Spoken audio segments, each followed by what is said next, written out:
আসসালামু আলাইকুম। আবার আপনার মাঝে হাজির হলাম আজকে টমেটো দিয়ে মাছ রান্নার রেসিপি আপনাদের সাথে শেয়ার করব। প্রথমে পেঁয়াজ কুচি দিয়ে রান্নাতে দিলাম, স্বাদ মতন লবণ দিয়ে দিলাম, সামান্য পানি অ্যাড করে দিলাম। মশলাটা পুনে হলুদের গুঁড়া, মরিচের গুঁড়া, ধনিয়ার গুঁড়া দিয়ে ভালো করে মশলাটা কষিয়ে দেবো। কষানোর পরে আমি টমেটোগুলো দিয়ে দিলাম। টমেটোগুলো দিয়ে ভালো করে নেড়ে চেড়ে নেব। ঢাকনা দিয়ে ঢেকে দিলাম।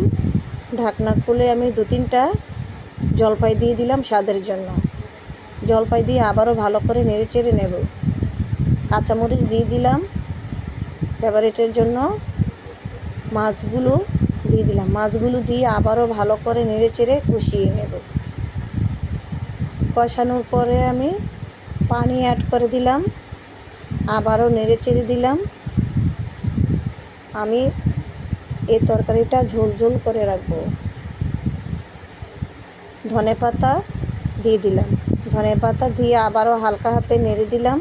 আমার রান্নাটা যদি আপনাদের কাছে ভালো লেগে থাকে একটা লাইক, একটা কমেন্ট, একটা সাবস্ক্রাইব করে দেবেন। আল্লাহ হাফেজ।